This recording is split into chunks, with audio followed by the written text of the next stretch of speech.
बिस्मिल्लाहिर्रहमानिर्रहीम। मेरा नाम जाफ़र है और आप देख रहे हैं क्रिकेट जुनून।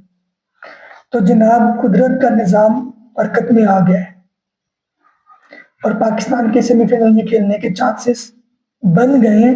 बहुत मुश्किल सिनेरियो, लेकिन किसी न किसी तरह से अल्लाह ताला ने आगा एंड कंपनी को एक और मौका दिया है कि जो लानत, जो मनूसियत इन पे छाई पड़ी है ना, उसको ये दूर कर सके। हुआ यूं है कि आज न्यूजीलैंड का और इंग्लैंड का मैच खेला गया, जिसमें अगर न्यूजीलैंड जीतता तो वो सीधा सीधा सेमीफाइनल के लिए क्वालिफाई कर जाता, और अगर इंग्लैंड जीतता तो डिपेंड करता था कि अगर इंग्लैंड पहले खेला है तो वो कितने रन से जीता है, और अगर बाद में खेला है तो कितने ओवर्स में उन्होंने रन पूरे किए हैं। तो ये चीज थी। टॉस हुआ, टॉस न्यूजीलैंड ने जीता और उन्होंने पाकिस्तान वाली गलती की कि पहले खुद बैटिंग कर ली। ठीक है, शुरू में वो अच्छे लग रहे थे, रन भी अच्छे जा रहे थे, 80 प्लस के करीब भी उनके दो ये उठे, लेकिन उस टाइम पे फिर जो है गेम में पासा पलटा है और करते कराते आउट हुए उनके दो तीन ऊपर नीचे। और हुआ ये कि 160 के आसपास जाके ना न्यूजीलैंड की हिम्मत जवाब देगी और 20 ओवर्स में वो इतने रन बना सके। इंग्लैंड की जब बारी आई है तो हम लोग सब ये समझ रहे थे कि वो 15-17 ओवर्स में ये रन चेज कर लेंगे, जैसे कि पाकिस्तान के खिलाफ उन्होंने किया था, मगर ऐसा हुआ नहीं। उनके दो तो बहुत ही जल्दी हो गए थे। बटलर साहब ने एज यूजुअल पता नहीं क्या नुक्सत छाई हुई है इसके ऊपर, जीरो किया है और रफू चक्कर वापस पवेलियन चला गया। साल्ट भी 2 रन बना के चले गए, तो 6-7 पे उनके दो आउट हो गए थे। इस मौके पर तो लग रहा था कि ये बस 100 ही बनाएंगे और आराम से न्यूजीलैंड मैच जीत जाएगा। हैरी ब्रोक साहब आए, 24-26 रन की उन्हें इनिंग के लिए, 24 बॉलों में मेरे ख्याल 26 किया है। तो उन्होंने भी लगता है पाकिस्तान को ही मारना था, आराम से वो भी चलते बने। जब ब्रोक आउट हुआ उस वक्त तो मुझे पक्का यकीन हो गया था कि अब तो बहुत ही मुश्किल चांस है पाकिस्तान का, इंग्लैंड हार जाएगा। बहरहाल सैम करन ने और बैंटन ने थोड़ी सी नॉर्मल बारी खेली है, लेकिन मैच को वो डीप ले गए हैं, वो दोनों भी आउट हो गए।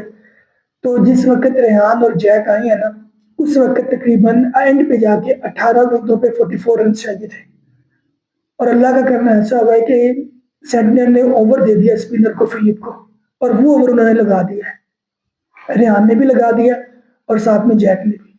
वैसे जैक की तारीफ करनी बनती है भाई, 4 मैन ऑफ द मैच उसके वर्ल्ड कप में हो गए, इसी वर्ल्ड कप में। और जहां तक मुझे याद पड़ता है, मैंने अभी तक कोई और प्लेयर मेरे जहन में नहीं आ रहा जिसने 5-6 मैच वर्ल्ड कप में खेले और 4 मैन ऑफ द मैच ले लिए हों। ये इटसेल्फ एक रिकॉर्ड होगा, चेक करना पड़ेगा, लेकिन मेरा जाती ख्याल यही है कि ऐसा कोई दूसरा प्लेयर नहीं है। बहरहाल किस्सा मुख्तसर ये कि उन्होंने ये रन 19.3 ओवर्स में चेस कर लिया। तो आगा जी और कंपनी की इसमें जान में जान आई होगी कि चलो सुबह का मैच डेड रबर मैच नहीं है, कि बस हम ट्राई तो करेंगे ना। अब सिनेरियो कुछ इस तरह से है कि अगर पाकिस्तान पहले खेलता है तो 64 या इससे ज्यादा रन से पाकिस्तान को जीतना है, और अगर पाकिस्तान चेज करता है तो 13.1 बॉल्स पे जो भी टारगेट इनको श्रीलंका देता है वो इनको चेज करना है। फिर इनका नेट रन रेट जो है वो न्यूजीलैंड से बेहतर होगा और ये सेमीफाइनल के लिए क्वालिफाई कर लेंगे। तो दोनों सूरतों में पाकिस्तान को मतलब एक ब्लाइंडर गेम खेलनी पड़ेगी। अब सवाल ये होता है कि कॉम्बिनेशन क्या होना चाहिए। भाई कल आप बैटिंग करो या बॉलिंग करो, इट डज नॉट मैटर, क्योंकि मैच इतना प्रेशर वाला है। एक टारगेट फिक्स है आपके सामने, आपके पास 20 ओवर नहीं है, 13.1 बॉल्स हैं। ठीक है, और अगर आप पहले खेलते हैं तो फिर आपको 225 प्लस रन करने पड़ेंगे। तो अल्लाह का वास्ता है भाई, बाबर आजम को कल ना खिला देना, जान बख्श दो हमारी। सारे मेन हिटर जो है, जो 200 की स्ट्राइक रेट से खेल सकते हैं, उनको खिलाओ। उनको क्या कि भेजो भाई कि आप लोगों ने खेलना है, स्लॉगिंग नहीं खेल करनी, प्रॉपर हिटिंग करनी है। फरहान आए, साइम आए, एक चांस और साइम को मिलना चाहिए, क्या पता चली जाए। ठीक है, नाफे को खिलाएं, फखर को खिलाएं, खुद आगा जी हो जाए, नवाज हो जाए, फहीम अशरफ हो जाए, शादाब का भी कोई क्या ही महकम, चलो हो जाए, वो भी करना तो उसने कुछ नहीं है, लेकिन चलो हो तो जाए। वो टोटल तो पूरा करेगा ना कि हिटर है हमारे पास। ठीक है, और इसके अलावा आप प्रॉपर बॉलर खिलाना, तितर बटेर नहीं, इब्रार होना चाहिए, शहनशाह हो, उसने 4 आउट किए हैं। ठीक है, उस्मान तारिक, ये आपके 3 मेन बॉलर हो, उसके साथ जो है मिर्जा हो जाए या नवाज और ये हो जाए, लेकिन प्रॉपर बॉलिंग जिनको पता हो कि हमने बॉलिंग करनी है। खुदा का वास्ता है बाबर आजम को कल बेस रोटेशन की जरूरत नहीं है, ना हमें एंकर की जरूरत है। ठीक है, वो बड़ा प्लेयर है लेकिन वो फंसा हुआ है। अल्लाह का वास्ता है उसको बाहर बिठाएंगे, प्रॉपर लाइनअप, मतलब एक चांस तो ले ना, और वो काम ना कर लेना जो ये सरफराज ने किया है अंडर 19 में, कि ठीक है जी बस मैच जीतना है, उस मैच का हमने 4 डालना है, अगर तुम लोग जीत के भी आ गए।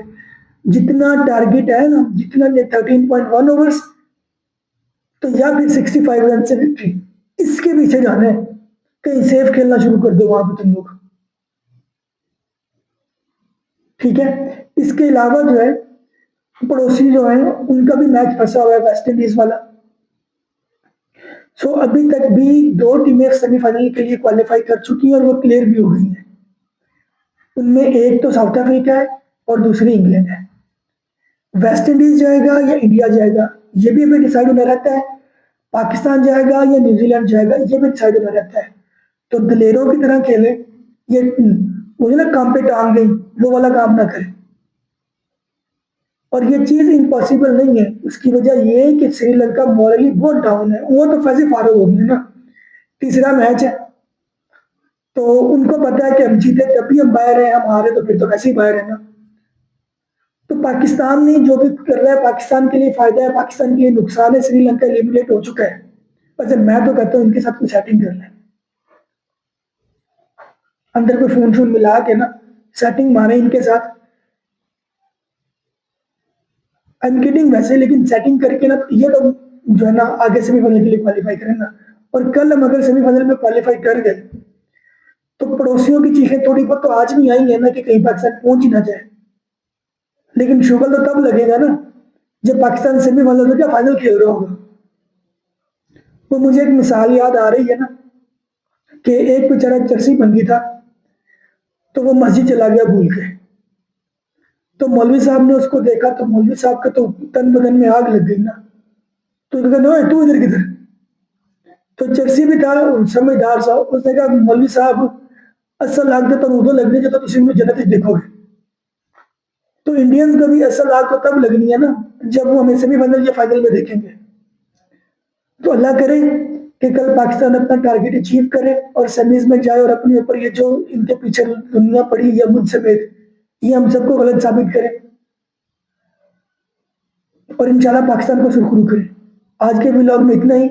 नेक्स्ट व्लॉग के लिए अल्लाह हाफिज।